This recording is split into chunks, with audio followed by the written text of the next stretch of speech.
अज्ञानतिमिरन्धस्य ज्ञानाञ्जनशलाकया चक्षुरुन्मिलितं येन तस्मै श्रीगुरवे नमः। नमः ॐ विष्णुपादाय कृष्णपृष्ठाय भूतले श्रीमते भक्तिवेदान्तस्वामिन् इति नामिने। नमस्ते सरस्वती देवे गौरवाणी प्रचारिणे निर्विशेषशून्यवादिः पाश्चात्यदेशतारिणे। वंशकल्पतरुभ्यश्च कृपासिन्धुभ्य एव च पतितानां पावनेभ्यो वैष्णवेभ्यो नमो नमः। जय श्री कृष्ण चैतन्य प्रभु नित्यानंद श्री अद्वैत गदाधर शिवास आदि गौर भक्तवृंद। हरे कृष्णा कृष्ण कृष्ण हरे हरे, हरे राम राम राम हरे हरे। मुखं करोति वाचालं पंगुं लङ्घयति गिरिं यत्कृपातमहं वन्दे श्रीगुरुदीनतारिणम्।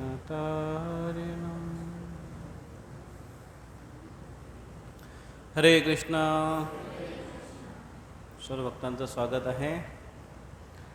सर्वांना आवाज येतो का? येतो आवाज? त्या खिडक्या उघडा इकडच्या, आवाज घुमतोय खूप। हरे कृष्णा।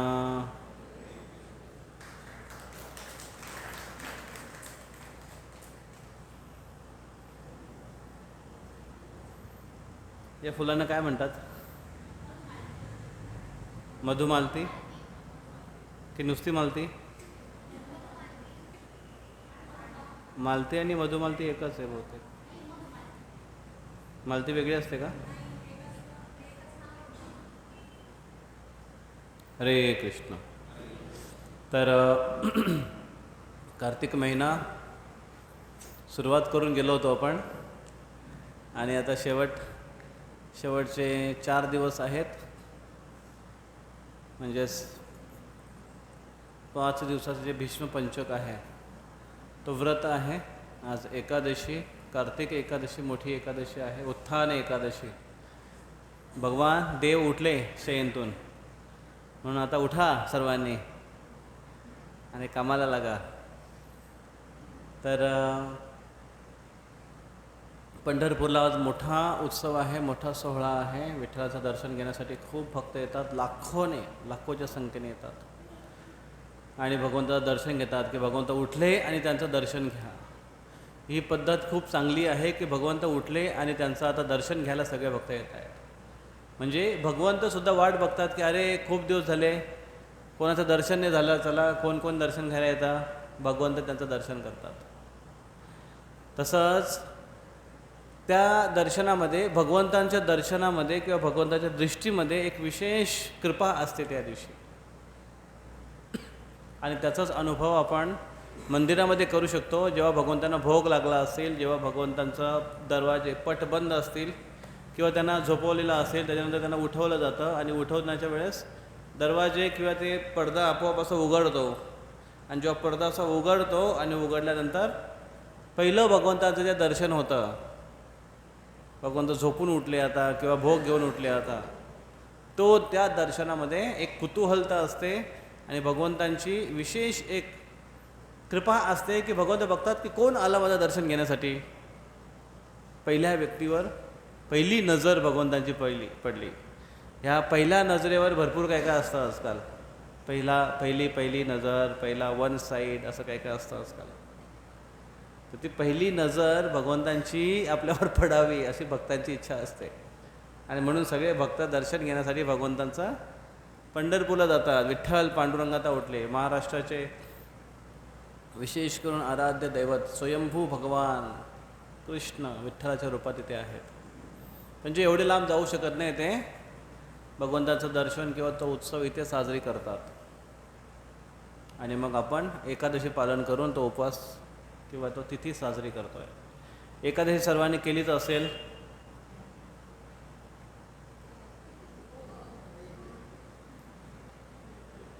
किती जणांनी केली? हात वर करा। 100% रिझल्ट आहे? नाही, 90%? 99%. इकडे एकादशी. एकादशी व्रत हा अतिशय महत्त्वाचा व्रत आहे, अतिशय महत्त्वाचा व्रत आहे. आणि त्यातली त्यात ही एकादशी कार्तिक महिन्यातली एकादशी पावन पर्व आहे. कार्तिक महिन्यातली एकादशी भलेही जर आपल्याला जमत नसेल तर आपण काय काय चुटूर बिटूर खा, पण एकादशी करा.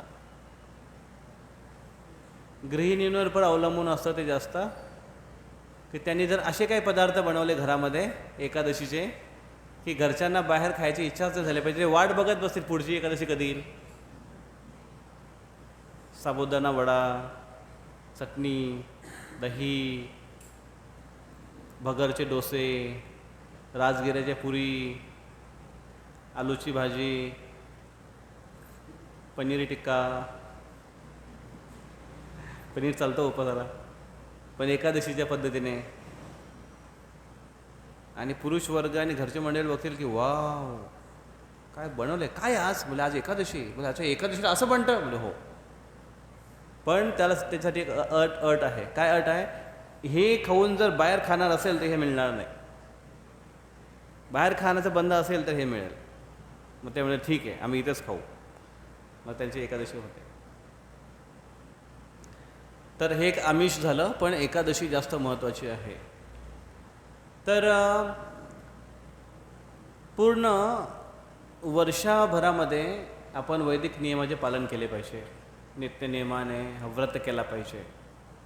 वैदिक नियमाचं पालन म्हणजे संस्कृतीच्या प्रमाणे आपण सकाळी लवकर उठावं, ब्रह्ममुहूर्तावर उठावं, त्यानंतर स्नानादी कृत्य केल्यानंतर भगवंतांची आरती, मंगल आरती, दर्शन करावं, भगवंताच्या नावाचा जप करावा, भगवंतांनी दिलेले शास्त्र आहेत भगवद्गीता याचं अध्ययन करावं अर्धा एक तास, आणि त्यानंतर आपल्या पुढच्या कार्याला लागावं. भगवंतांना दीप अर्पण करावा आणि त्यानंतर दिवसभर कार्यानंतर संध्याकाळी पुन्हा भगवंतांना दीप लावावा. म्हणजेच आरती करतो आपण भगवंतांची, दिवा लावतो, दिवा अगरबत्ती करतो. हे जेव्हा वर्षभर करू शकत नाही किंवा त्याच्याने मध्ये मध्ये व्यत्यय येतो, कधी कधी अडचणी येतात, कधी कधी सुतक लागतो, हे व्रत जेव्हा पूर्ण होत नाही वर्षभर 12 महिनेभर, मग कमीत कमी हा 1 महिना कार्तिक महिना जर काटेकोरपणे पालन केला तर 12 महिन्याचं पुण्य मिळतं. 1 महिना पूर्ण केला काटेकोर कार्तिक महिना, मग त्या दिवशी ऑफिशियली दीपदान आपण करतो, सकाळी आणि संध्याकाळी दीपदान करतो. आणि भगवंतांना मंगल आरती करतोय, भगवंतांना भगवंताच्या नावाचा जप करतोय. या गोष्टी आपण दैनंदिन पद्धतीने करतो. कार्तिक महिन्यामध्ये अशा पद्धतीने पूर्ण महिना जर पालन केला तर आपलं व्रत वर्षभराचं सफल झालं अशी मान्यता आहे. पण जर आपण कार्तिक महिना पण नाही पूर्ण करू शकलो तर कार्तिक महिन्याचे शेवटचे जे 5 दिवस असतात त्याला म्हणतात भीष्म पंचक. हे 5 दिवस जर काटेकोरपणे पालन केले तर आपला पूर्ण कार्तिक महिना परिपूर्ण झाला असं ग्राह्य धरलं जातं. पण त्याच्यासाठी थोडी जास्त तपस्या आहे. बघा, जसं 1 लिटर दूध आहे, हे शरीराला पोषण देतं, पौष्टिकता देतं. पण त्या दुधाला जेव्हा कोजागिरीला आटवत आहे, 1 लिटरच्या दुधाचा जेव्हा 1.5 ग्लास बनतो एवढासा, पण त्याच्यामध्ये काय रस आहे आणि काय मजा आहे, त्यात काय काय पदार्थ टाकलेले आणि रस असं गाढा झाल्यावर कसा लागतो तो. त्या 1 लिटर दुधाची पौष्टिकता क्षमता त्या 1.5 ग्लास दुधामध्ये आहे की नाही. पण त्या 1.5 ग्लास दुधाला पचवण्यासाठी 1 लिटर दुधाची कॅपॅसिटी पाहिजे. असं नाही की तो 1.5 ग्लास दूध आहे फक्त, नाही, तो 1.5 ग्लास दूध नाही, तो 1 लिटर दूध आहे, 1.5 ग्लास घन दूध बनलं आहे. पण तो 1.5 ग्लास दुधाला जर अजून आटवला आणि त्याची रबडी बनवली 1 कटोरी, 1 वाटी भरून, तर त्या 1 कटोरी रबडीमध्ये 1 लिटर दुधाची पॉवर आहे, होय की नाही?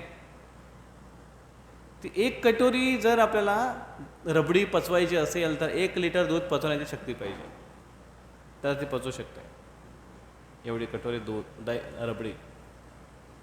पण ती रबडी जेवढी घन आहे आणि ती बनवण्यासाठी जी मेहनत आहे, जो ताप आहे, जो त्रास आहे,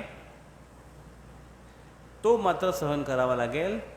आणि तेवढी रबडी पचवण्यासाठी कमी वेळामध्ये किंवा एकदाच कॉन्सन्ट्रेटेड जेव्हा ती रबडी खाल्ली आपण, तर कदाचित ती पचेल की नाही याच्याबद्दल थोडं डाऊटफुल आहे.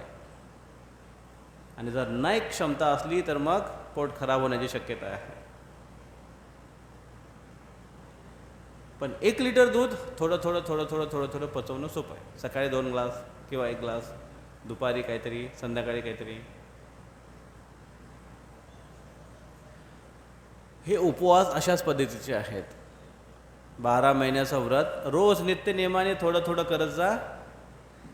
निवांतपणे, शांतपणे, आरामात सगळ्या गोष्टी होतात. जसं 1 लिटर दूध आहे, थोडं थोडं घेतलं, मस्त वाटतंय, छान वाटतंय, चला. पण तेच गाढं दूध करायचं म्हटल्यावर मेहनत आहे आणि पचवण्यासाठी शक्ती आहे. तसंच कार्तिक 1 महिना पालन करणं ठीक आहे, 12 महिने नाही जमलं, 1 महिना पालन करणं, पण मग मेहनत आहे, नियमावली आहे.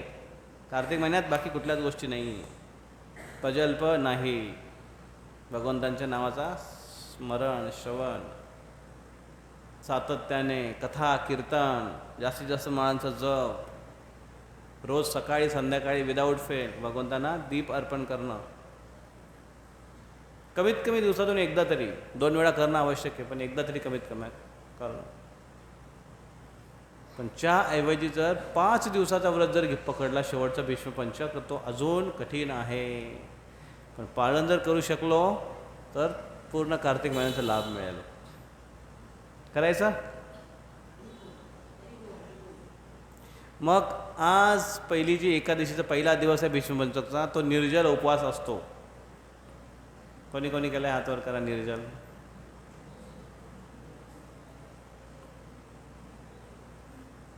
निर्जल उपवास. वडापाव खाऊन कोणी कोणी उपवास केला हातवर करा.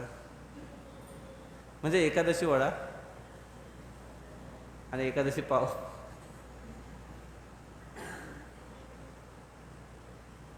मग 3 कॅटेगरीचे उपवास असतात भीष्मपंचक.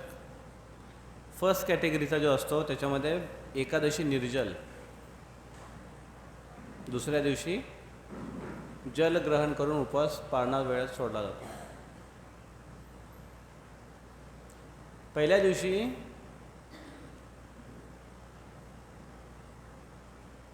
गाईचे जे 5 पदार्थ आहेत, 4 पदार्थ आहेत, ते ग्रहण केले जातात. पहिल्या दिवशी गोमय. गोमय म्हणजे गोबर, थोडंसं जिभेला स्पर्श करता येईल असं, त्याचा स्पर्श केला पाहिजे, थोडंसं खाल्लं पाहिजे. आणि निर्जल उपवास. दुसऱ्या दिवशी जल ग्रहण करून उपवास सोडला जातो. दुसऱ्या दिवशी काय करायचं, गोमूत्र घेतात आणि पाणी पिऊ शकतात दिवसभर.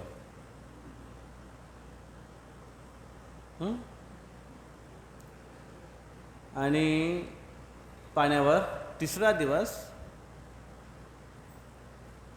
दही, तिसरा दिवस दूध संध्याकाळी प्यायचं असतं आणि दिवसभर पाणी. आणि चौथा दिवस दही संध्याकाळी घ्यायचं असतं आणि पाणी दिवसभर घेऊ शकतो. आणि 5व्या दिवशी ह्या 4 पदार्थांचं मिक्स, दूध, दही, गोमूत्र थोडंसं आणि गोमय थोडंसं यांचं मिक्स करून ते संध्याकाळी घ्यायचं असतं. आणि उपवास 4था दिवस झाला. 5वा दिवस झाला का? 5व्या दिवशी मिक्स, सगळ्यांचं मिक्समेंट घ्यायचं आणि मग संध्याकाळी मूग दालची खिचडी म्हणून खाऊन उपवास सोडायचा असतो 5व्या दिवशी. हा झाला पहिल्या कॅटेगरीचा उपवास. दुसऱ्या कॅटेगरीचा पहिला दिवस निर्जल उपवास, दुसऱ्या दिवशी जल ग्रहण करून उपवास सोडणं आणि एकादशीचे पदार्थ ग्रहण करणं. फ्रुट्स, फळ ग्रहण करणं. त्या फळांमध्ये जास्त बियांची फळं न खाणं. जास्त बियांची फळं कुठले कुठले आहेत? टरबूज, सीताफळ, अनार, डाळिंब, पपई, पेरू, केवी.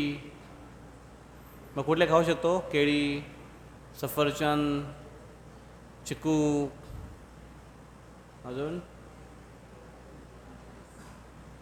काय असतं आपल्या मार्केटमध्ये? अननस. आणि बस झाले एवढे फळं. हे फळं ग्रहण करायचे. एवढे नाही, एका वेळेस जेवढे घेता येतील तेवढे. आणि जल ग्रहण करायचं आणि शेवटच्या दिवशी उपवास सोडायचा. थर्ड कॅटेगरीचं असतं हविष्य ग्रहण करणं. हविष्य म्हणजे यज्ञांना अर्पण करतोय, यज्ञांना अर्पण केल्यानंतर जे शिल्लक राहतं अवशेष, त्याला म्हणतात हविष्य आणणं. ते यज्ञ महाप्रसाद मानलं जातं आणि ते अतिशय पवित्र मानलं जातं. जेव्हा यज्ञ कुंड बघतो आपण, त्याला आहुती दिली जाते. यज्ञ कुंडाला विष्णूंचं मुख मानलं जातं. यज्ञ कुंडाला विष्णूंचं मुख मानलं जातं आणि त्याच्यामध्ये अग्नीच्या ज्या ज्वाला निघत आहेत, जे घी आणि हे टाकलेले, जे त्याच्यामध्ये टाकलेली जी समिधा किंवा जे काय टाकतो त्याच्यामध्ये आपण, आहुती, ती आहुती ग्रहण केली जाते. कशाद्वारे? अग्नीद्वारे. म्हणून अग्नीला जिव्हा म्हटली जाते विष्णूंची. अग्नीचं कुंड जे आहे यज्ञाचं, त्याला भगवान विष्णूंचं मुख आणि अग्नीला जिव्हा म्हटली जाते आणि त्याच्यातून भगवान विष्णू ग्रहण करतात. आणि म्हणून भगवान विष्णूंना अर्पण केलेली राहिलेलं जे आहे हविष्य त्याला म्हणतात, ते महाप्रसादाच्या रूपाने ग्रहण करणं, हे करू शकता. हे थर्ड कॅटेगरीचं आहे. मग ते काय आहे? मग आपण यज्ञ रोज नाही करू शकत, मग काय करतात? हेच आपण पदार्थ घरात शिजवलेले भगवंतांना अर्पण करतो, भोग लावतो आणि तेच भगवान विष्णू जेव्हा ग्रहण करतात, कृष्ण ग्रहण करतात, ते हविष्य महाप्रसाद म्हणून आपण ग्रहण करतोय. ते सुद्धा तेवढ्याच तुलनेचं आहे हविष्य महाप्रसाद. महाप्रसाद हे हविष्याच्या बरोबरीचं आहे. मग हे हविष्य काय आहे? एकादशीचे पदार्थ ग्रहण करू शकतो. एकादशीचे पदार्थ जे आपण कुकिंग करतो, काय करताय? वरई, साबुदाणा, अजून राजगिरा, भगर, या सगळ्या गोष्टी, यांचं काही पदार्थ तयार करून ग्रहण करू शकतो. काही लोक मीठ नाही खात त्याच्या वेळेस. तर अशा पद्धतीने हे तिसरे कॅटेगरीचं आहे. हे 3 दिवस असं भोजन करून, 5 दिवस भोजन करून, एकादशी फराळ करून 5व्या दिवशी उपवास सोडला जातो. हे झालं भीष्मपंचक. मग कुठल्या काय कॅटेगरीचं करणार? पहिलं तर गेलं, दुसरं पण गेलं, तिसरं आहे, पण करू की नाही गॅरंटी नाही. 5 दिवस उपवास खायचं आणि 6व्या दिवशी तयारी करायची. मग लोकांना बोलवा, नाही ना. तेवढं तर सक्षम आहे. बरेच लोक करतात या कारणाने पण, की ह्या 5 दिवसामध्ये 4-5 किलो वजन आपोआप आरामात कमी होतो. त्याच्यामुळे पण लोक करतात वेट लॉस. आणि आम के आम गुटलियों के दाम. उपवास तर उपवास, पुण्य तर पुण्य, आणि थोडासा फिजिकली मेंटेन राहतं. तर हे व्रत आहेत, हे भीष्मपंचक आहे. पण हे कठीण आहे ना. पण एकदम सोपं पण आहे. किंवा कमीत कमी एकादशी तरी करणं गरजेचं होतं. कार्तिक महिन्यातली एकादशी अतिशय गरजेची आहे. मग ह्या महिन्यामध्ये काय केलं जातं? कार्तिक महिन्यामध्ये आपण त्याविषयी मागच्या दिवशी चर्चा केली आणि एवढ्या जणांनी करत आले. कोणी रोज विदाऊट फेल दिवा अर्पण केला भगवंताचा तुपाचा? हातवर करा बरं. रोज कमीत कमी एकदा तरी दिवसातून, पूर्ण कार्तिक महिना. कोणी कोणी सकाळ संध्याकाळ 2 वेळा दोन्ही टाईम ऑफरिंग केलं रोज आतापर्यंत?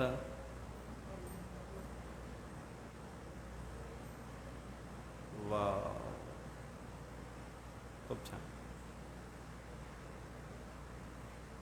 त्याच्यामध्ये अजून एक असतं, काही भक्तगण तुलसी शास्त्रामध्ये म्हटलेलं आहे, तुलसीची सुकलेली काळी त्याला कापूस गुंडाळून तुपात बुडवून ती पेटून भगवंतांना ऑफरिंग करायची. असं किती जणांनी केलं रोज? फक्त तुलसीची काळीच केली. 1 2 3 4 सुकलेली काळी, ओली नाही. ते भगवंतांना जास्त आवडतं. म्हणून तुपाचा दिवा आवडत नाही असं नाही, हा पण आवडतो, पण तुलसी जास्त प्रिय आहे भगवंतांना आणि म्हणून ते पण करता येते किंवा ती पण करू शकतो. आणि हे सगळं रोज दिवे अर्पण केले सर्वांनी. रोज भगवंतांच्या नावाचा जप करून 16 माळा दिवे अर्पण कोणी कोणी केले? हातवर करा. 16 माळा रोज करून 1 2 3 4 रोज 16 माळा करून सकाळ संध्याकाळ दिवे अर्पण केले भगवंतांना. ओके. कोणी रोज 16 माळा जप करून आणि रोज शास्त्र अध्ययन करून, भगवद्गीता असो किंवा प्रभुपादांचे कुठले बुक्स असो, ते करून सकाळ संध्याकाळ 2 टाईम दिवे अर्पण केले? हातवर करा. काय वाचत होत्या? दिवे सकाळ संध्याकाळ 2 टाईम, 16 माळा रोज जप. 1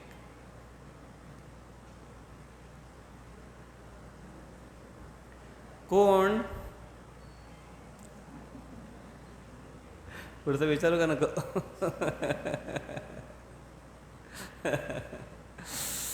सकाळ संध्याकाळ दिवा अर्पण करून, रोज 16 माळा करून, शास्त्र अध्ययन करून, रोज ब्रह्ममुहूर्तावर उठत होता.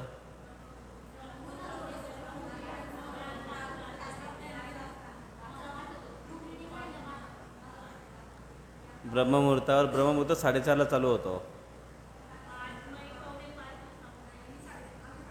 नाही, पण तुम्ही बाकीच्या याच्यामध्ये फेल झालात ना, शास्त्र अध्ययनमध्ये. 5 वाजता उठायच्या. ओके, 4:30चा ब्रह्ममुहूर्त. ठीक आहे, सकाळी उठणं तरी पण चांगलं आहे. Thank you very much.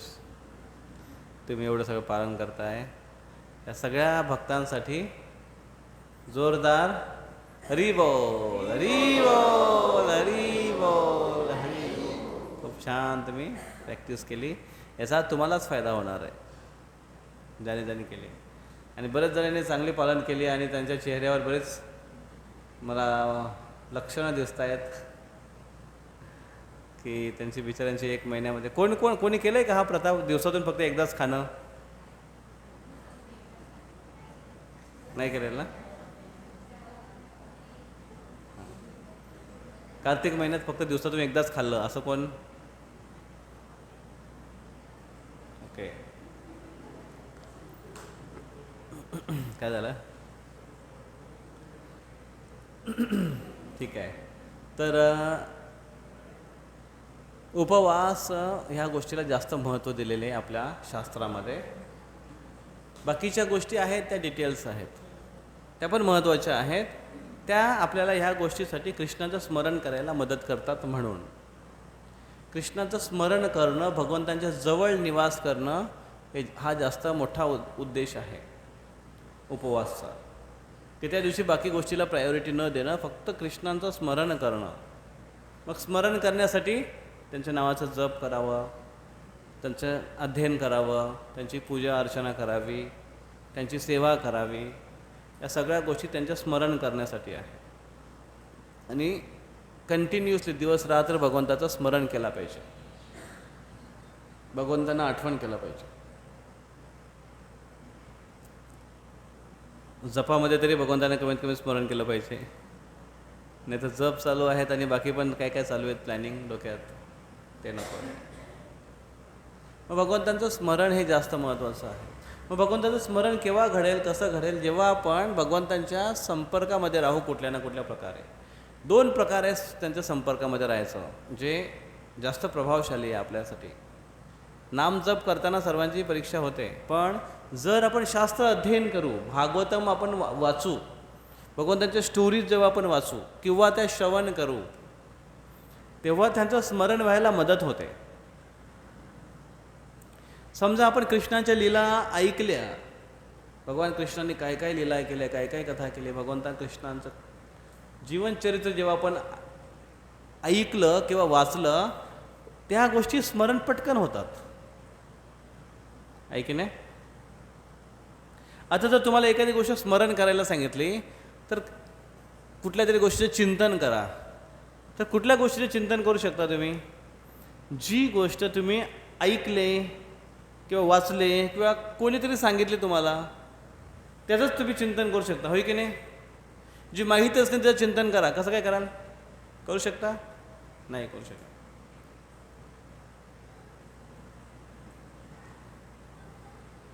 चिंतन करा बरं. लबाडपूर गावाचं चिंतन करा. नाही? सासबहू तीर्थस्थानाचं नाव आहे सासबहू. एक मंदिर आहे, त्या मंदिराचं नाव आहे सासबहू मंदिर. करा बरं चिंतन. पहिलंच तुम्हाला असेल की सासबहू नावाचं मंदिर कसं काय, हा मंदिर काय, त्याच्यामध्ये का सासबहूला बसवले की काय त्या गावातल्या? आवाज बरोबर नाही. थोडं इकडे फिरवा माताजींकडे.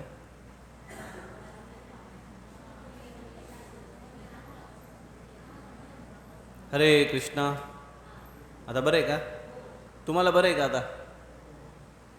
थोडं तिकडे करा बरं, थोडंसं जास्त झालं इकडे, थोडं नाही, थोडं इकडे, बस बस. हरे कृष्णा. आता बरं आहे? आतापर्यंत जेवढं सांगितलं तेवढं समजलं? बरं. तर सासबहू नावाचं मंदिर आहे. करा बरं चिंतन.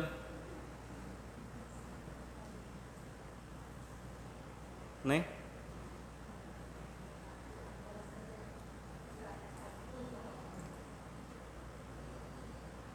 घरी गेलं गुगलवर सर्च मारा सासबहू मंदिर.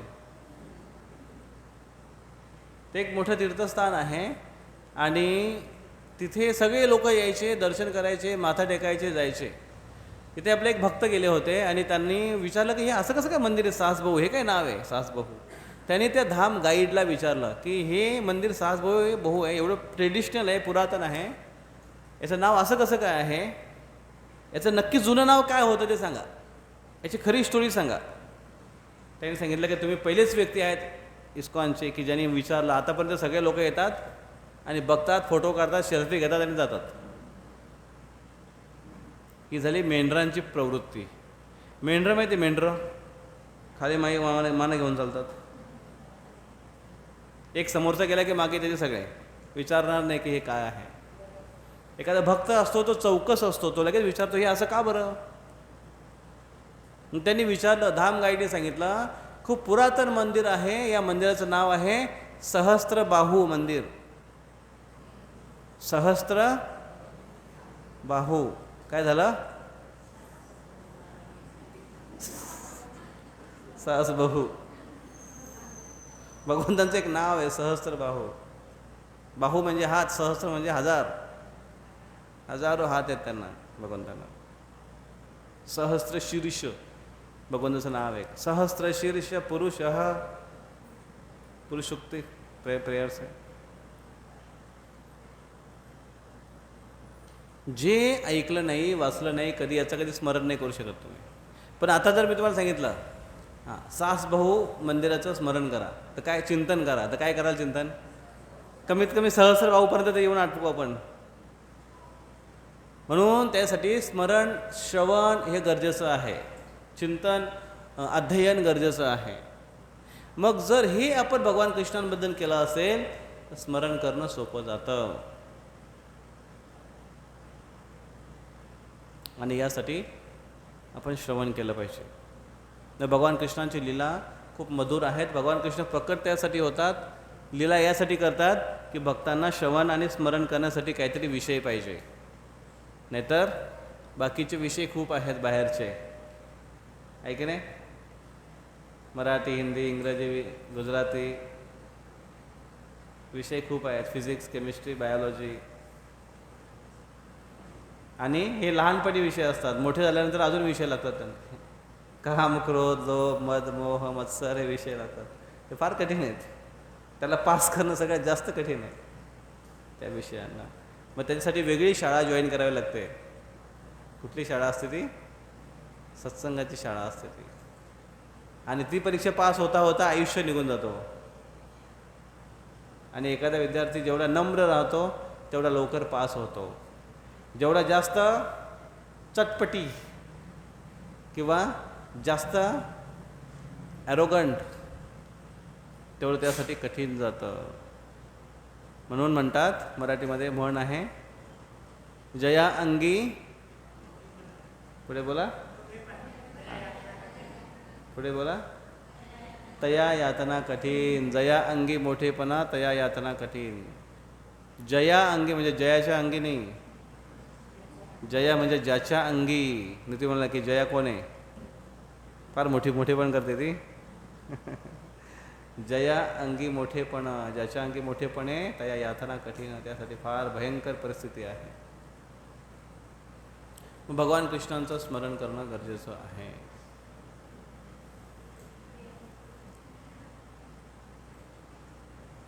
भगवान कृष्ण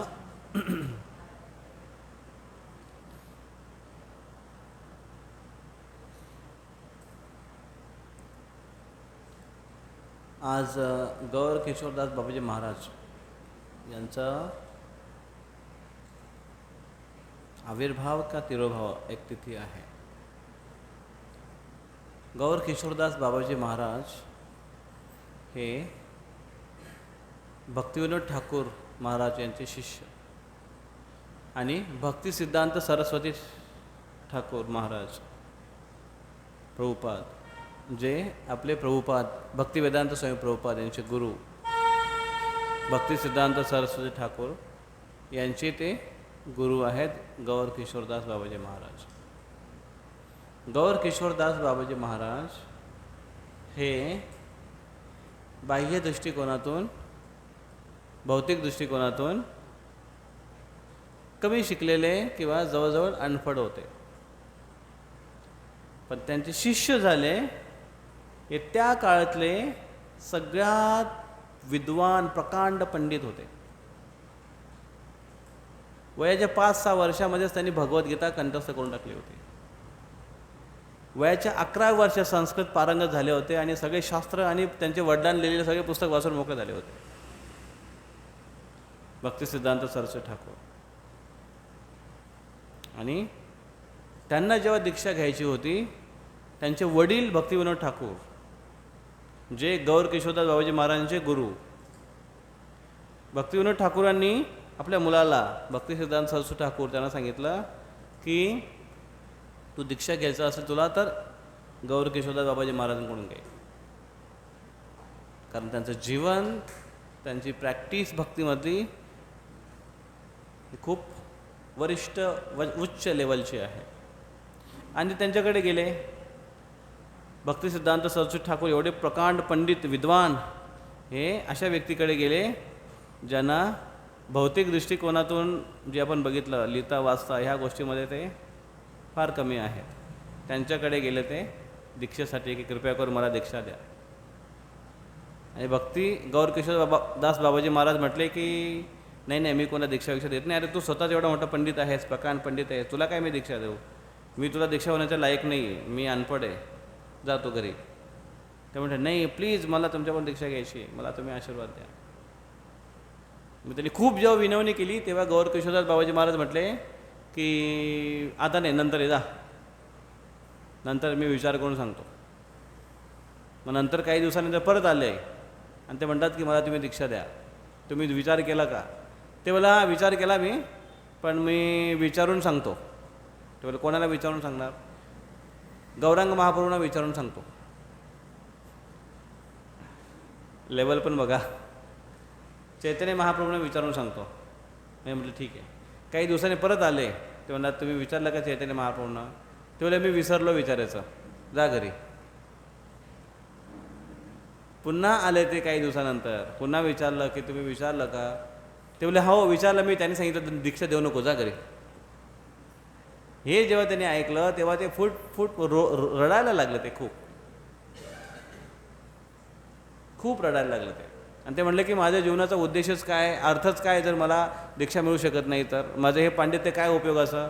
म्हणून मी जगण्यास योग्य नाही, मी मेलेलंच परवडलं. त्याच्यामुळे मी माझं जीवन संपवून टाकेन आता या गंगेमध्ये उडी मारून. आणि लगेच ते धावा सुटले गंगेत उडी मारायला. तेव्हा गौर किशोरदास बाबाजी महाराजांनी त्यांना आवाज दिला, अरे थांब, जाऊ नको.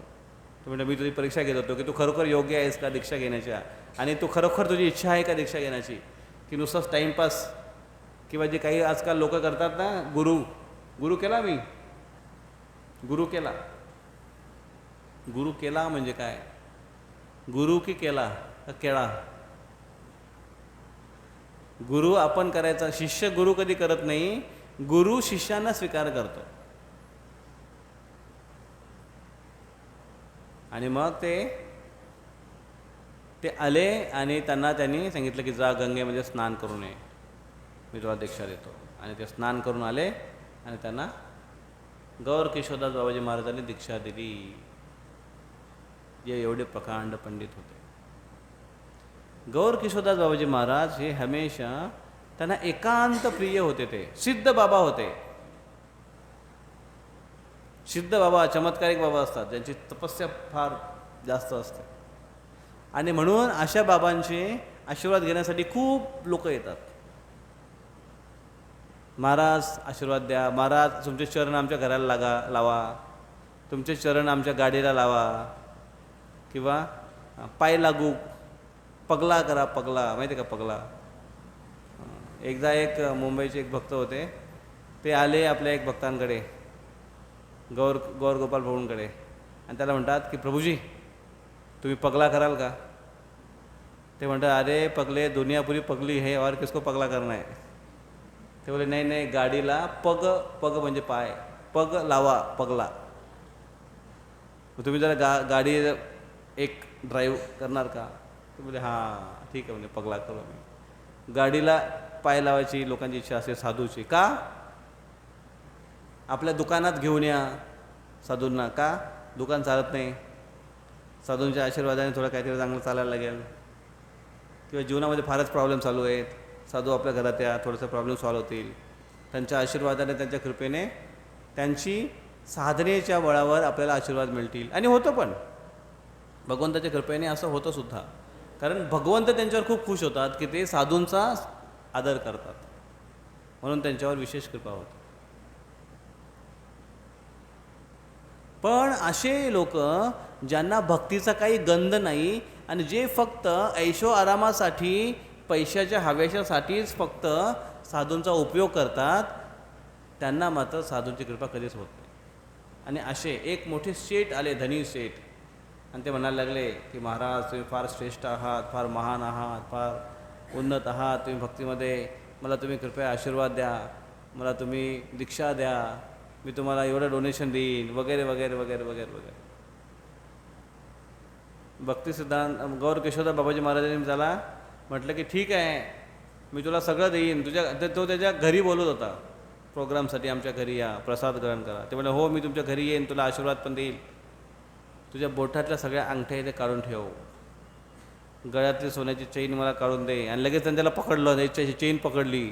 चेन पकडल्याबरोबर तो एवढा घाबरला, त्याने कसं तरी हात सोडवला तिथून, जो पळून गेला घरी, परत आलाच नाही. का? त्याला फक्त पैसा पाहिजे होता. त्याच्यामुळे साधूंची कृपा त्यांना कधी मिळत नाही. गौर किशोरदास बाबाजी महाराज त्याची मजा घेत होते. त्यांना अंगठे घेऊन काय करणार, वैरागी बाबा, आज इकडे तर उद्या तिकडे राहायचे ते. मग लोक जेव्हा असे त्यांना डिस्टर्ब करायचे भौतिक लाभासाठी, मग तेव्हा ते काय करायचे, गंगेच्या किनारी अशा ठिकाणी बसायची जिथे लोक मलमूत्र विसर्जन करतात, जिथे घाण आहे, जिथे लोक येत नाहीत, अशा ठिकाणी कोपऱ्यामध्ये कुठे जाऊन बसणार. तिथे जाऊन बसून एकाग्रतेने तीव्रतेने भगवंताच्या नावाचा जप करणार. ते हरे कृष्णा कृष्ण कृष्ण हरे हरे, हरे राम राम राम हरे हरे. भगवंताच्या नावाचा जप कर. एकदा नवद्वीपमध्ये एक मोठा सप्ताह लागला होता, भागवत सप्ताह. आणि एक मोठा रईस व्यक्ती, खूप तिकडचा रईस व्यक्ती, त्यांनी मोठं आयोजन केलं होतं. खूप मोठं आयोजन होतं, हजारो लोक यायचे, प्रत्येकाला खाण्यापिण्याची व्यवस्था होती, मोठा साधू होता. आणि तिथे फार प्रख्यात महाराज आले होते प्रवचन करण्यासाठी, भागवत सप्ताह करण्यासाठी. आणि त्याच्यामुळे बाबाजींना आमंत्रण देण्यात आलं की तुम्ही भागवत सप्ताहाला या, प्रवचन ऐका, किती सुंदर प्रवचन देत आहेत, किती छान कथा करतायत, कृष्ण कथा आहे, तुम्ही या. बाबाजी महाराज आले बघायला काय चालू आहे कीर्तनमध्ये, प्रवचनामध्ये बसले आणि थोड्या वेळात ते निघून आले. दुसऱ्या दिवशी लोक त्यांना विचारलं गेले, बाबाजींचा फीडबॅक महत्त्वाचा आहे ना, बाबाजी तुम्हाला कसं वाटला कार्यक्रम? बोले कुठला कार्यक्रम? बोले भागवत सप्ताहाचा. बोले भागवत सप्ताह कुठे? बोले नवद्वीपमध्ये आहे ना. बोले तो भागवत सप्ताह थोडाच आहे. बोले तिथे एवढे मोठे मोठे महंत संत आलेत आणि भागवत कथा करतायत, कृष्ण कथा करतायत. ते बोले कृष्ण कथा, त्याच्या तोंडातून एक शब्द पण कृष्ण कथेचा निघाला नाही. त्याच्या तोंडातून फक्त एकच शब्द निघत होता, काय? टोका टोका टोका टोका. टका टका म्हणजे पैसा पैसा पैसा पैसा. त्याच्या तोंडातून फक्त एकच गोष्ट निघत होती, काय? पैसा पैसा पैसा. कसं काय पैसा पैसा? कारण तो ज्या कारणासाठी कथा करत होता, पहिल्यांदाच अगोदरच त्याचा रेट ठरलेला आहे.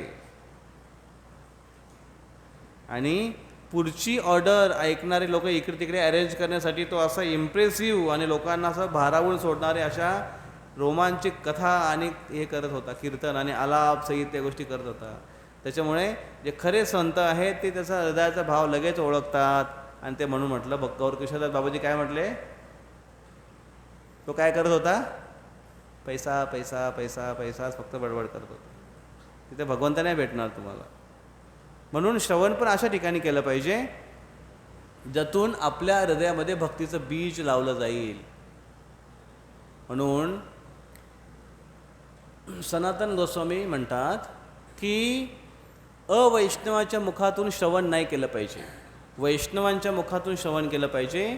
कारण वैष्णव स्वतः आपल्या जीवनामध्ये आचरण करतात, पालन करतात, त्याच्या हृदयातून निघणाऱ्या गोष्टी असतात त्या आपल्या हृदयापर्यंत पोहोचतात. पण एखादा अवैष्णव असेल, त्याच्या मुखातून निघालेल्या गोष्टी कशा असतात?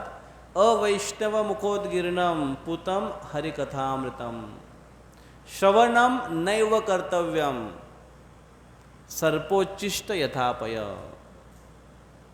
सनातन गोस्वामी म्हणतात की अवैष्णव मुखोद्गीर्ण, अवैष्णवांच्या मुखातून निघालेले कृष्णकथा जरी असेल, पूतम कथामृतम, पूतम पूतम म्हणजे पवित्र आहेत, त्या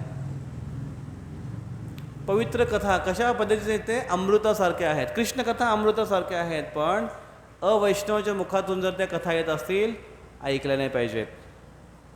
का? श्रवणम नैव कर्तव्यम, श्रवण नाही केलं पाहिजे. का? कारण ते कशा पद्धतीचे आहेत? सर्प उच्चिष्ट यथापय. सर्प उच्चिष्ट, पय म्हणजे दूध. सापाने दुधाला जर स्पर्श केला असेल तर तो दूध, भलेही तो दुधामध्ये पौष्टिकता आहे, पण तो सापाने स्पर्श केल्यामुळे विषारी झालेला आहे, तो आपल्याला बाधक ठरेल. म्हणून कृष्णकथा जरी पवित्र असतील, अमृतासारख्या असतील, दुधासारख्या असतील, पण जेव्हा अवैष्णवांच्या मुखाचा जेव्हा स्पर्श होतो त्याला, त्या आपल्याला विषासारखा परिणाम करतील. म्हणून सनातन गोस्वामी आपले वैष्णव आचार्य आपल्याला वॉर्निंग देतात की कुठे श्रवण केलं पाहिजे, काय श्रवण केलं पाहिजे. त्याच्या कनेक्शनने दुसरा एक श्लोक येतो. चाणक्य पंडित म्हणतात की एखादी चांगली वस्तू किंवा एखादी मौल्यवान वस्तू, सोन्याची वस्तू घाणीमध्ये किंवा गटरमध्ये जरी पडली असेल तरी तिला उचलून घ्यायला पाहिजे. का? कारण ती वस्तू चांगली आहे, आजूबाजूची घाण बघू नका. त्याच पद्धतीने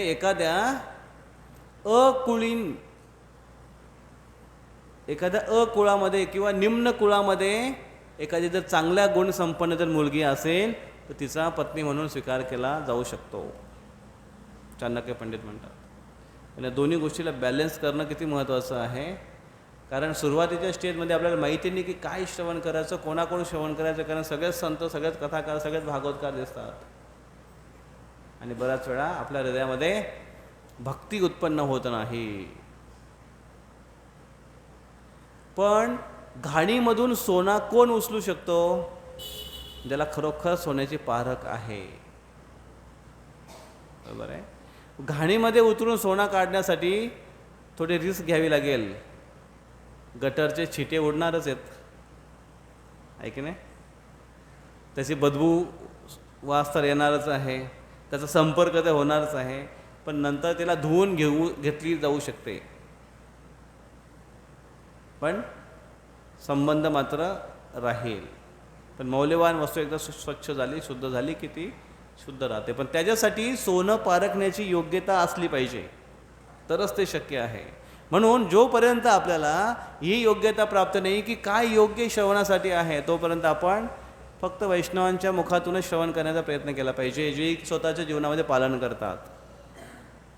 मग ते कोणीही असतील, जे आपल्या जीवनामध्ये आचरणामध्ये आणतात, जे ज्ञानाची विक्री करत नाही, सेवा म्हणून करतात, त्यांच्याकडून श्रवण केलं पाहिजे.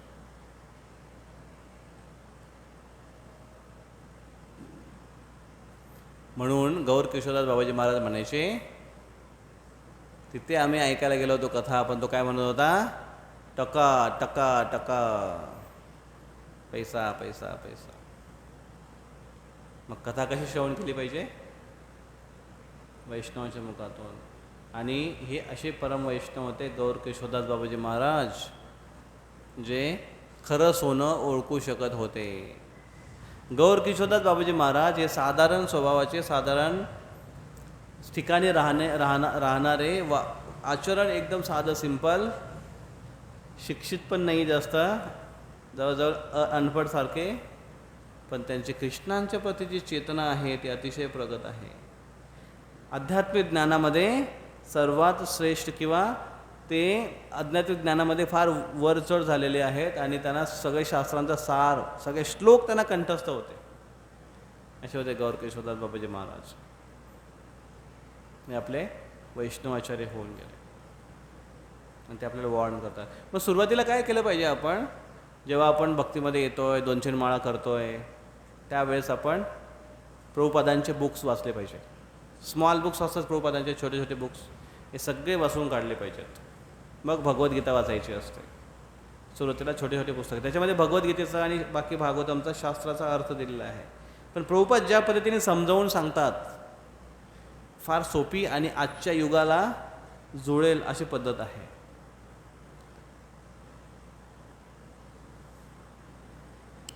तर ही पुस्तके जेव्हा आपण वाचतोय प्रभुपादांची, आणि तेव्हा आपण भगवद्गीता वाचण्याच्या स्तरापर्यंत येतोय, तोपर्यंत आपली बऱ्यापैकी अंडरस्टँडिंग झालेली असते शास्त्राबद्दल आणि हे फिलॉसॉफीबद्दल.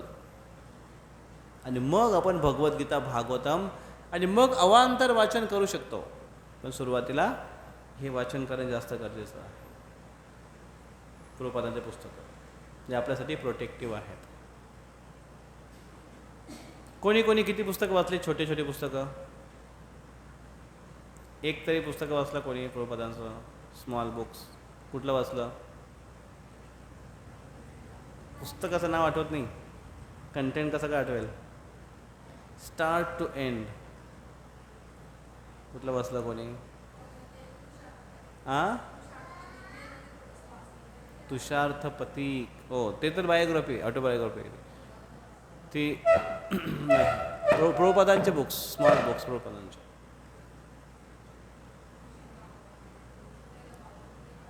वाचायला पाहिजे. प्रभुपादांचे छोटे बुक्स खूप आहेत आपल्याकडे.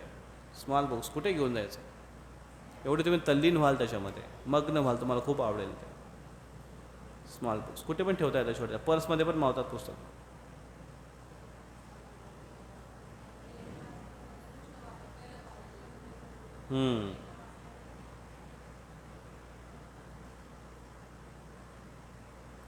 मग आपली हळूहळू भक्तीमध्ये प्रगती होते. बुक्स वाचले पाहिजे. कोणी कोणी आता रोज 16 माळा रेग्युलर पुढे कार्तिक महिन्यानंतर पण कोणाकोणाचे आहेत चालू? कार्तिक महिन्याच्या अगोदर 16 माळा रोज कोण करत होता? रोज 16 माळा जास्त तर नाही होणार, कधी कमीच होतील. मग ते कमी झालं तर दुसऱ्या दिवशी काय करणार? जास्त करणार? गेले ते. ओके. रेग्युलर कोण करतं? तुम्ही करता? कधीच गॅप नाही पडत? कधीच नाही? कधीपासून करता 16 माळा तुम्हाला? अच्छा, 2 वर्ष झाले. तुम्ही 2 वर्षापासून 16 माळा करताय. अजून 16 माळा कोण करता? तुम्ही पण करताय? कधीपासून? 1.5 वर्ष. पण कधी मध्ये गॅप पडतो? नाही? 16 करताय. इकडे 1 16 माळा एकटे करताय. रोज 16 माळा करता यायचं. ह्या सगळ्या 16 माळा करणाऱ्या भक्तांसाठी 3 वेळा हरी बोल, हरी बोल, हरी बोल. आपण त्यांचं अभिनंदन का करतो माहिती आहे? त्याचा आपला स्वार्थ आहे. कारण जेव्हा आपण दुसऱ्याचं अभिनंदन करतोय, दुसऱ्यांना जेव्हा स्तुती करतोय, ग्लोरीफाय करतोय, तेव्हा त्याने केलेल्या पुण्याचं फळ आपल्याला मिळून जातं. मग करा बरं हरी बोल.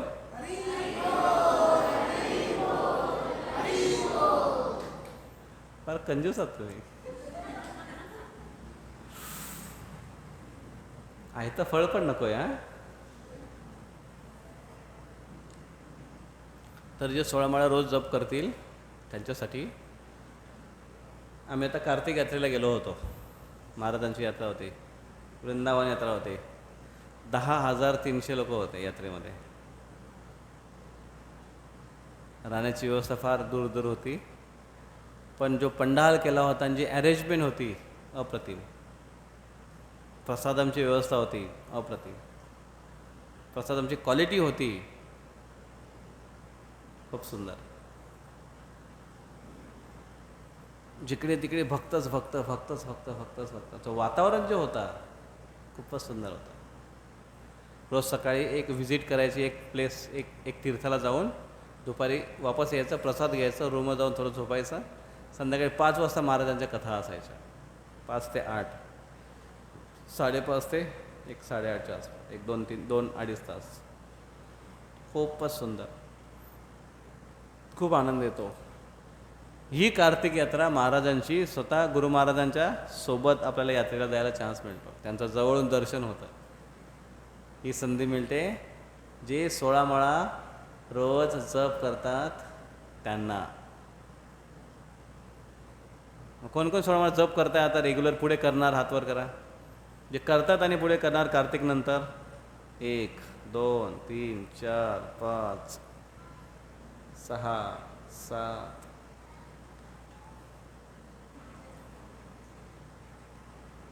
बाकीचं कोण करेल?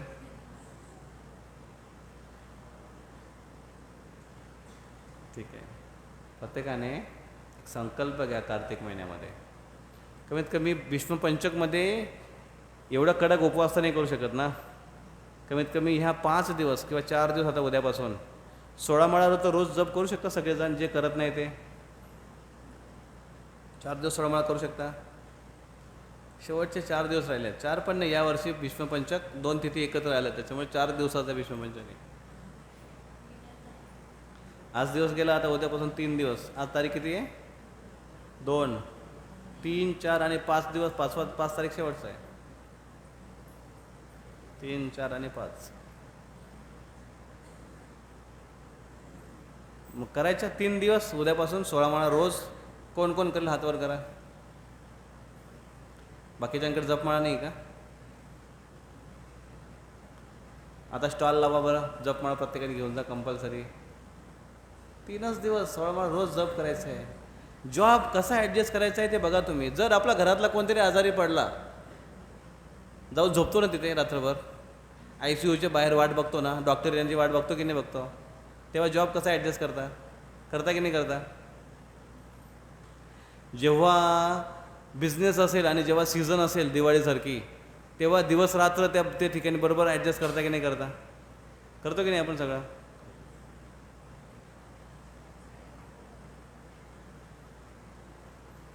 भगवंतांसाठी का नको? बरं, त्याच्यामध्ये कोणाचा फायदा आहे? तुम्ही 16 माळा केल्याने मला त्याचा काय पैसे भेटणार आहेत? भगवंत माझ्या स्वप्नात येऊन म्हणते, वा शाबास बेटा, काय काम केलंस तू. असं काय होणार आहे का? ते मला म्हणतात, चल तू सगळ्यांना 16 माळा करायला लावलंस ना, हे घे 50 लाख रुपये, मंदिर बांधून टाक. आता भुसावळचं मंदिर बांधलं जातं आहे आणि 12 तारखेला भूमिपूजन आहे, बुधवार. कोण कोण येऊ इच्छितो भूमिपूजनला? अरे वा, अरे वा, अरे वा. भूमिपूजनच्या दिवशी कोणाकोणाला सेवा करायची इच्छा आहे? हातवर करा. सेवा सेवा सेवा म्हणजे दिवसभर तुम्ही सेवेमध्ये राहाल. करू शकता? ओके. ड्रायव्हिंग कोणाला येते? 4 व्हीलर 1 2. ड्रायव्हिंगची सेवा तुमची फिक्स आहे. चांगली कुकिंग कोणाला येते? चांगली कुकिंग हे तुम्ही नका, तुम्ही तिथे गेला फक्त खिचडी बनवाल. चांगली कुकिंग कोणाला येते? किती नम्र आहेत आपल्या माताजी, हातवर नाही करणार ते. खूप चांगलं कुकिंग करतात. बाकीच्यांचं मला जास्त माहिती नाही आहे, पण मी चव्हाण माताजी, पवार माताजी, भामेरे माताजी, विस्फुते माताजी यांनी बऱ्याच वेळा बनवून पाठवलेलं आहे. त्यातल्या काही गोष्टी मला मस्त वाटल्या. आणि अजून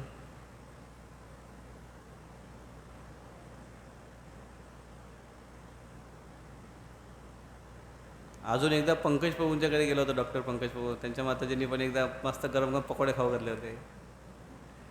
तर ते पण एक छान कुक आहेत त्या पण ती वेळ तुम्ही देऊ शकाल तर महत्त्वाचं आहे, गरजेचं. तर ते तुम्ही सेवेमध्ये ॲड होऊ शकता. तेवढ्या वेळात सेवे तिथे पोचल्या पाहिजेत. आणि तो ॲटम, कारण काही गेस्ट येत आहेत मुंबई मंदिरातले, खूप सिनियर ब्रह्मचारी येत आहेत.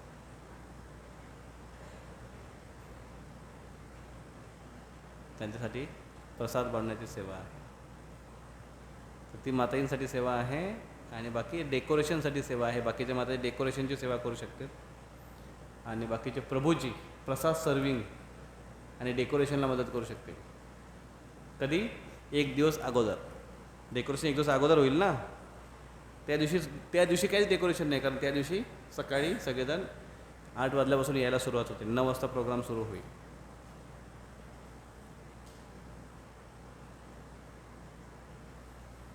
ठीक आहे. तर कार्तिक महिना आणि विष्णुपंचक याच्यातून बऱ्याचशा गोष्टी आपण आता घेऊया, अंगीकार करूया आणि पुढे जाऊया. हे घेऊन एक भक्तांना मी सेवा दिली होती की ते डाटाबेस सगळ्यांची कलेक्ट करतील. डाटाबेसमध्ये सर्वांचं नाव येईल. एक इस्कॉन मुंबई मंदिर आहे, त्याचा एक डाटाबेस आहे, ज्याच्यामध्ये एक डेटाबेसमध्ये सर्वांचा डेटा असतो, सर्वांची माहिती असते. कोण भक्त, त्यांचं नाव, त्यांचं साधना, कधीपासून भक्तीमध्ये आले, किती माळा जप करतायत, कुठले अध्ययन केलं, शास्त्र अध्ययन काय केलं, कुठले बुक्स वाचले, कुठला कोर्स, इस्कॉनचे काही कोर्स असतात, ते कोर्स कुठले केले, भगवद्गीता कोर्स झालेले काही भक्तांचे, पुढचे कोर्स आहेत, ते कोर्स कुठले केले, या सगळ्यांची नोंद तिथे असते. आणि मग पुढे जाऊन दीक्षेसाठी त्यांचं नाव रेकमेंड केलं जातं. ते काही वर्ष जेव्हा रेग्युलर 16 माळा जप करतात तेव्हा.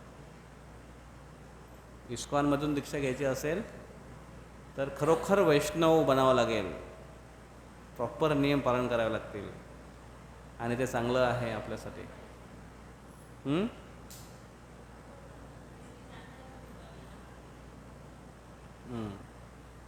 तर सर्वांची माहिती, तो फॉर्म एक असतो, मी तुम्हाला फॉर्म देईन पुढच्या वेळेस, तो सर्वांनी किंवा ऑनलाईन टाकून देईन ग्रुपवर. ऑनलाईन तुम्ही त्याला भरा आणि लगेच सबमिट करा. टायपिंग करून सबमिट करू शकता. ऑनलाईन आहे तो. त्यांनी पण फॉर्म भरायचे आहे आणि त्यांच्या कमी माळा टाकायचे त्याच्यात, की तुम्ही जेवढ्या माळा करताय तेवढं टाकायचे. त्यांची पण एंट्री होईल त्याच्यामध्ये. पण जे 16 माळा होतील तेव्हा यात्रेसाठी आणि पुढच्या दीक्षेसाठी त्यांचं नाव येईल. च्या व्यतिरिक्त बाकीचे ज्या गोष्टी असतील त्यांची माहिती राहील. आणि आपल्या भुसावळचं पण डाटाबेस तयार होतो आहे, सेम माहिती तिकडे पण जाईल. त्या डेटाबेसमधून तिकडे कलेक्ट केलं जाईल. आणि आपण पुढच्या वेळेसपासून आता साधना कार्ड सुरू करू.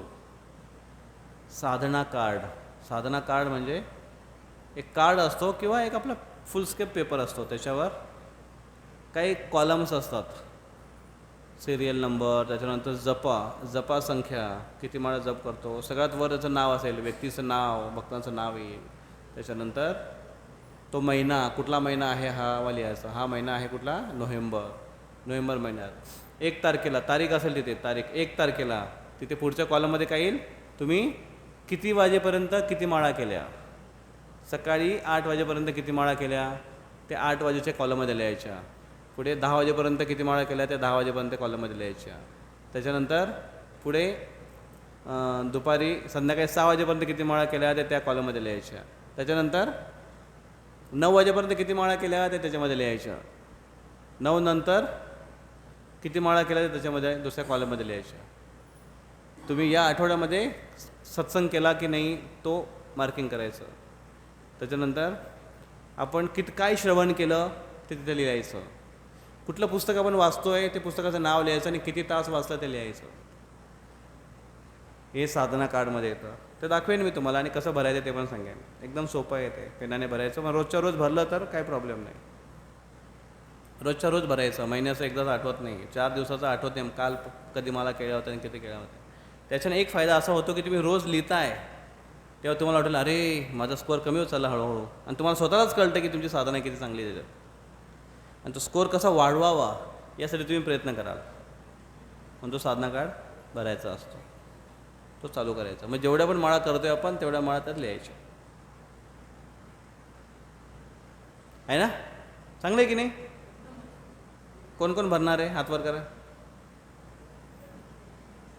ज्यांचे हात वर नाही त्यांची माहिती मला द्या, मी भरून घेईन तुमचं.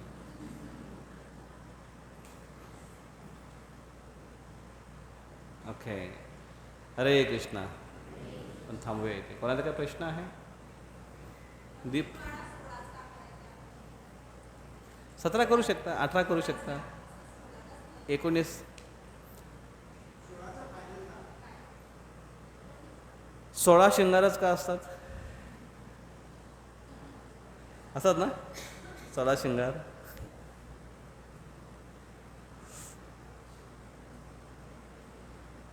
अजून काय काय 16 शिंगार आहेत, 16 प्रकारचे शिंगार आहेत, 16 सोमवार आहेत. 16च का बरं सोमवार. अजून काय आहे 16.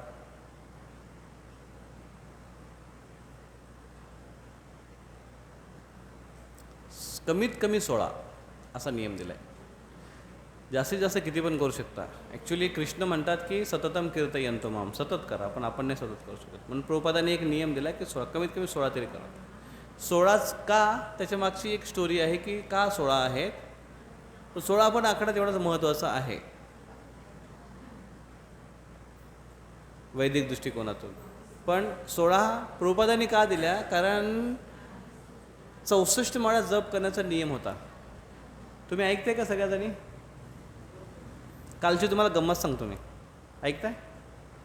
काल अमळनेरला होतो मी आणि क्लास सुरू होता. मग क्लास झाला आणि त्याला सांगितलं की आता दीपदान करायचं आहे. दामोदरांचा फोटो आहे तिथे मंदिरात करतो म्हणून तिथे कृष्णाचा विग्रह आहे. म्हटलं यांना अर्पण करायच्या. आणि कशा अर्पण करायच्या आणि वाती कशा पेटवायच्या. दिवे लावलेले आहेत, तिथे कापूर एका बाऊलमध्ये ठेवलं होतं, कापूरची पावडर. त्याला सांगितलं याच्यामध्ये बुडवायची वाती आणि ते लावायचे. आणि हे मी सांगत होतो आणि तिकडे माताजी लोकांची गडबड चालू होती फार. मी त्यांना म्हटलं या ऐका, फार महत्त्वाचं आहे की कसं करायचं आहे. तरी पण ते बघायला तयार नाही. खास करून त्यातली जी जे माताजीच्या लिडरशिप आहेत त्या सगळ्यांना जमा करून आणताय, त्यांची बडबड चालू आहे. मग मी म्हटलं ठीक आहे, तुम्हाला जसं करायचं तसं करा. आणि मी चालू करून सांगितलं नमामि ईश्वरम सच्चिदानंद. मग जेव्हा दामोदर अष्टकम झालं, कीर्तन सुरू झाला, त्यांना म्हटलं उठा आता सर्वांनी पेटवा, दिवे पेटवा आणि ऑफरिंग करा. तर त्या माताजी समोर आल्या माचीस घेऊन, आणि ते कापूर जे होतं याच्यामध्ये बाऊलमध्ये पावडर, त्या कापूरलाच आग लावली पेटवायची. आता याच्यावर दिवे पेटवा म्हणे. मी म्हटलं अहो हे काय केलं तुम्ही, हे विजवा. हे का झालं, कारण जेव्हा सांगत होतो तेव्हा बडबड चालू होती. आता मी काय सांगत होतो ते विसरलो मी. सांगा मी काय सांगत होतो. नाही 16 शृंगार झाले, ती स्टोरी सांगत होतो का मी.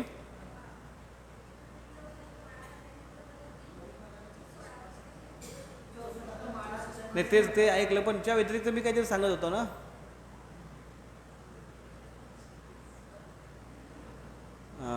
काहीतरी सांगत होतो. बरं ठीक आहे. तर प्रभुपादांनी का ती स्टोरी का तसं केलं, कारण ॲक्च्युली 64 माळा करण्याचा नियम आहे. कधीपासून नियम आहे, ऑथेंटिक जे आहे चैतन्य महाप्रभूपासून. चैतन्य चरितामृतमध्ये वर्णन येतं की चैतन्य महाप्रभू यांना प्रसादासाठी आपल्या घरी बोलवण्यासाठी सगळ्यांची इच्छा राहायची, आणि सगळेजण त्यांना प्रयत्न करते की महाप्रभू आज आमच्या घरी या, आज आमच्या घरी या, आज आमच्या घरी. मग त्यावेळेस महाप्रभूने सांगितलं की महाप्रभू कोणाच्या पण घरी खात नव्हते. जे फार स्ट्रिक्ट ब्राह्मण आहेत, नियमाचं पालन करतायत, साधना त्यांची खूप चांगली आहे, भगवंताचे चांगले भक्त आहेत, त्यांच्या घरी जाऊन प्रसाद घेतील. मग तो कुठल्या पण जातीचा असो ते काय महत्त्वाचं नाही आहे. मग तिथे चैतन्य महाप्रभूने काय नियम सांगितला की जो पण लखपती आहे त्याच्या घरी मी जाऊन प्रसाद घेईन. मग सगळे लोक टेन्शनमध्ये आले की आम्ही तेवढे श्रीमंत नाही महाप्रभू, मग आम्हाला कृपा मिळणार नाही का, आमच्याकडे एवढा पैसा नाही वगैरे वगैरे वगैरे वगैरे. मग तेव्हा महाप्रभू हसले. महाप्रभू म्हटले लखपती म्हणजे जो रोज 1,00,000 भगवंताच्या नावाचा जप करेल त्याच्या घरी मी प्रसाद घेईन. 1,00,000 नाव केव्हा होतात, जेव्हा तुम्ही 64 माळा जप करता तेव्हा. आणि तेव्हापासून सगळे भक्त लखपती झाले, म्हणजे 64 माळाचा जप करायला लागले, कारण महाप्रभू आपल्या घरी येऊन प्रसाद घेतील म्हणून. म्हणून तो गौडीय परंपरेमध्ये नियम पडला. भक्तिसिद्धांत सरस्वती ठाकूरांनी नियम दिला की सगळ्यांनी 64 माळा रोज जप केला पाहिजे. जो 64 माळा जप करणार नाही रोज तो फॉलन आहे, पतित आहे, असं तेव्हा मानलं जायचं. त्या काळचा तो स्टँडर्ड होता. भक्तिसिद्धांत सरस्वती ठाकूर प्रभुपादांचे गुरु महाराज त्या काळात. जास्त जास्त जास्त मागची गोष्ट नाही, आत्ताचीच गोष्ट आहे, 1900 शताब्दीमध्ये. मग प्रभुपादजी जेव्हा प्रचार करण्यासाठी गेले, मग भक्तिसिद्धांत सरस्वती ठाकूर यांचे सगळे शिष्य 64 माळा जप करायचे. प्रभुपादसुद्धा. प्रभुपाद जेव्हा प्रचाराला गेले पाश्चिमात्य देशामध्ये, मग त्यांनी या लोकांची अवस्था बघितली. ते म्हणजे काय 64 माळा जप करते. त्याच्यात त्यांनी प्रवचन चालू केले, सत्संग चालू केले, लोकांना बोलवलं, प्रसाद सुरू केला. लोक थोडे फेवरेबल झाले, इंटरेस्टेड बनले, जप करायला सुरुवात केली. जपाबद्दल त्यांना सांगितलं, 1-2 माळा जप करत होते. प्रभुपादांनी सांगितलं की कोण कोण दीक्षा घेऊ इच्छितो. दीक्षा घेणं म्हणजे गुरूंच्या संप्रदायाशी कनेक्शनमध्ये येणं, चैतन्य महाप्रभूंच्या कनेक्शनमध्ये येणं, तो भगवत धामात जाण्यास पात्र होतो. मग सगळे काही भक्त जे निवडक होते, रेग्युलर होते, एक टीम होती, त्यांनी सगळ्यांनी हातवर केले, आम्हाला दीक्षा घ्यायची, आम्हाला दीक्षा घ्यायची आहे. दीक्षाची नावं आली, दीक्षा समारंभ झाला. दीक्षा झाल्यानंतर प्रभुपादांनी सांगितले की तुम्हाला सर्वांना प्रतिज्ञा घ्यावी लागेल. काय 64 माळा जप. सगळे टेन्शनमध्ये आले. अरे बापरे स्वामीजी 64 माळा. तेव्हा त्यांना स्वामीजी म्हणायचे, स्वामीजी आम्ही 64 माळा कसं काय करू, कारण 64 माळा जप करण्यासाठी 8 तास लागतात कमीत कमी. 8 तास जर जप करण्यामध्ये गेले तर आम्ही जॉब कधी करू आणि झोपू कधी, आणि बाकीचे आमचे कामं कधी करू. मग ते सगळेजण प्रभुपादांकडे गेले आणि प्रभुपाद म्हणाले की स्वामीजी आम्हाला थोडं कन्सेशन द्या, आम्ही नाही करू शकत, आम्ही फॉरेन कंट्रीतले आहात, आम्ही फॉलन आहोत. प्रभुपादांनी म्हटलं आहे ठीक आहे 32 माळा करा, रोज 32 माळा जप करा. ते सगळे म्हटले हरी बोल, जय प्रभुपाद, जय प्रभुपाद. सगळे गेले इकडे. इकडे जाऊन त्यांनी परत विचार केला की अरे 32 माळा तरी पण 4 तास जातात. मग हे 4 तास पण आपल्याला कसं काय शक्य होईल, आणि 4 तास जप हरे कृष्ण महामंत्र जप तोंड दुखायला गेलं आपलं, कसं शक्य होईल ते. म्हणजे परत सगळेजण आले. की प्रभुपाद प्लीज थोडं आम्हाला अजून कन्सेशन द्या, आम्ही 32 माळा पण नाही करू शकत. मग तेव्हा प्रभुपाद म्हटले ठीक आहे, मग 16 माळा रोज करा, आता याच्यापेक्षा खाली अजिबात नाही. मग तेव्हा सगळे खुश झाले, यस प्रभुपाद, जय प्रभुपाद, जय प्रभुपाद, सगळे आले. मला तर 16 माळा रोज करायचे. किती तास लागतील? 2 तास. त्याच्यामध्ये काही लोकांचं कमी जास्त होतं, काहींना थोडं कमी वेळ, 1.25 तास लागतात, काहींना 2.25 तास लागतात, काहींना 2.5 तास पण लागतात. स्पीडवर आहे आणि किती कॉन्सन्ट्रेशनने आणि किती एकाग्रतेने करतो त्याच्यावर अवलंबून आहे. मग त्याच्यामुळे ते 16 आकडा असा आला, फिल्टर होत होत होत होत होत. प्रभुपाद म्हटले की यांची अवस्था बघून मला माहिती होती की तुम्ही 16च करू शकता, त्याच्या व्यतिरिक्त नाही करू शकत, पण मी तुम्हाला अगोदर 16 सांगितलं असतं तर तुम्ही.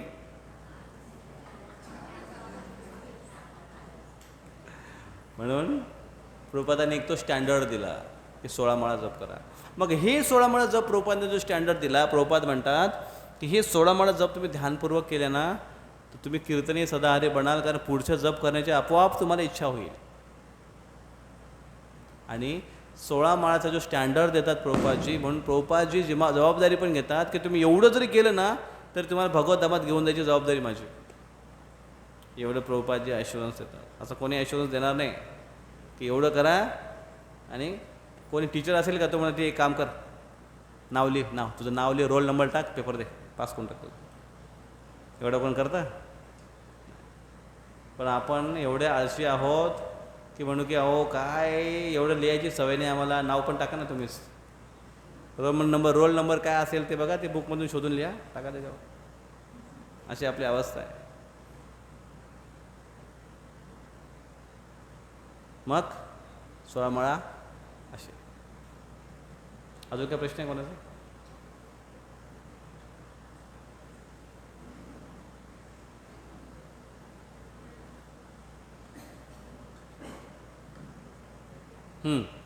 आज आम्ही इकडे येताना मला उशीर का झाला?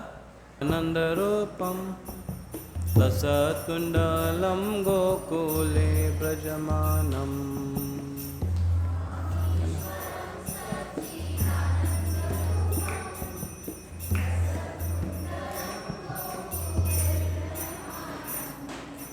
यशोदाभियो लोकलाघवमानम् परामृष्टमतन्ततोदितगोप्या.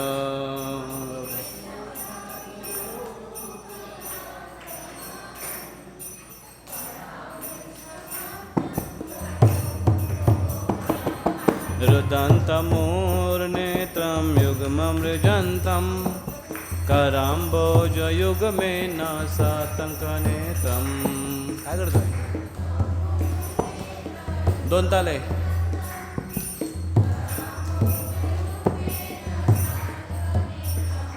मोहश्वासकम्पात्रिरेखाङ्गकण्ठ श्रितग्रैव दामोदरं भक्तिपथम्.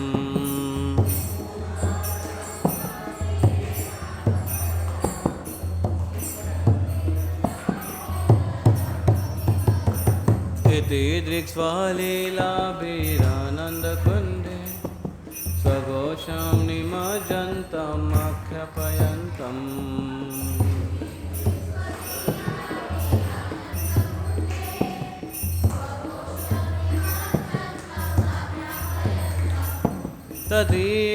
तदीशितदनेषु भक्तिर्जिता त्वं पुनः प्रेमतस्तं शतावृत्ति वन्दे. अरे वा, मेणबत्ती कुठे?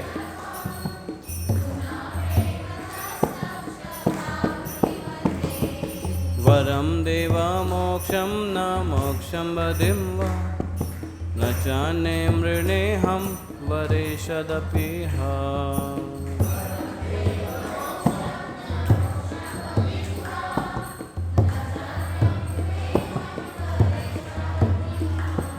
इदं ते वपुर्नाथ गोपालबाल सदा मे मनस्यां विरास्तं किमन्ये.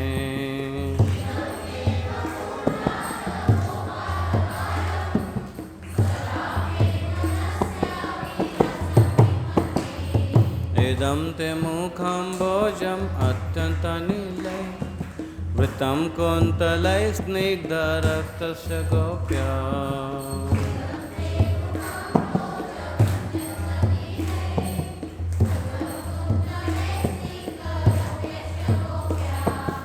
मोहश्चुम्बितं बिम्बरक्तधरां मे मनस्याविरास्ताम् अलं लक्ष्यलाभे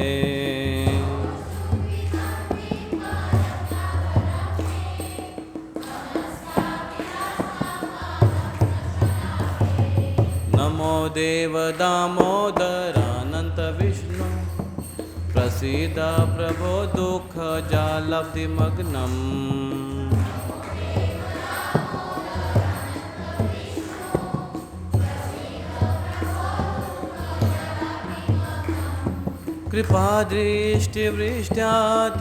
कृपादृष्टिवृष्ट्यातिदिनाम्बतानु गणेश मामज्ञमे दक्षिदृशा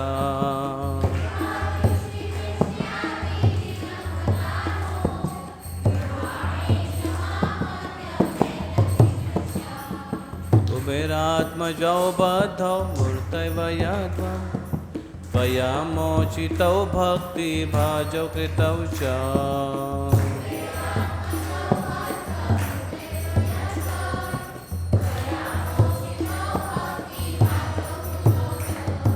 तथा प्रेम भक्तिं स्वकं मे प्रयास न मोक्षे गृहो मे स्थिदामोदरेह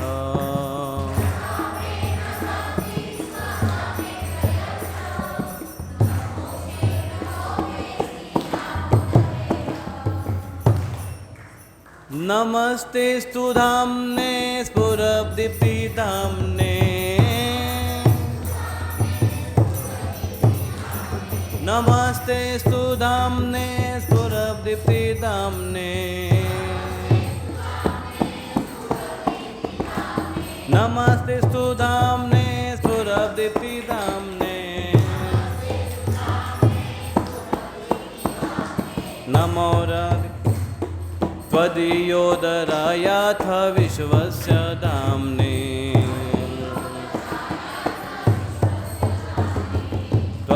त्वदीयोदरायाथ विश्वस्य धाम्ने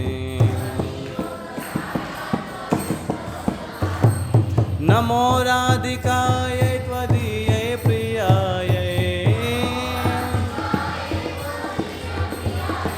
नमो राधिकायै त्वदीयै प्रियायै नमो अनन्तलीलाय देवाय तुभ्यं नमो अनन्तलीलाय देवाय तुभ्यं नमामीश्वरं सच्चिदानन्दरूपं लसत्कुण्डलं गोकुले व्रजमानम्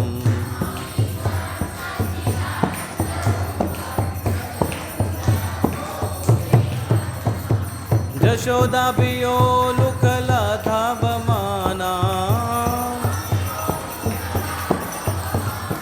यशोदाभियो लुकलाधावमाना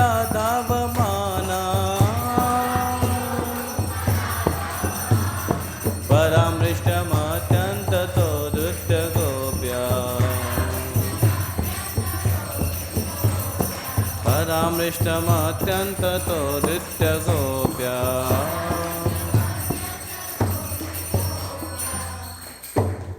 हरे कृष्णा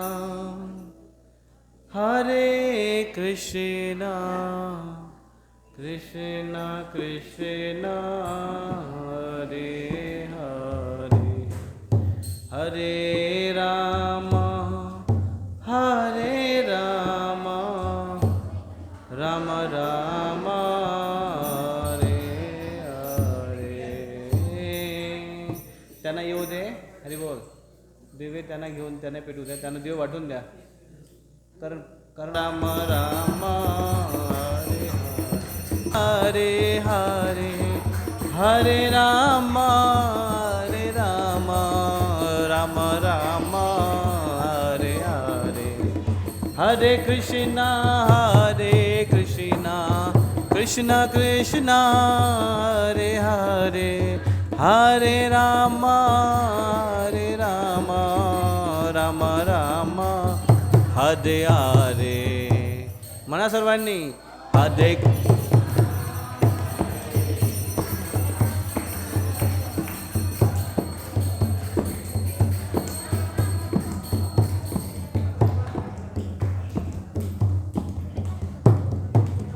कृष्ण हरे हरे हरे राम राम राम हरे हरे.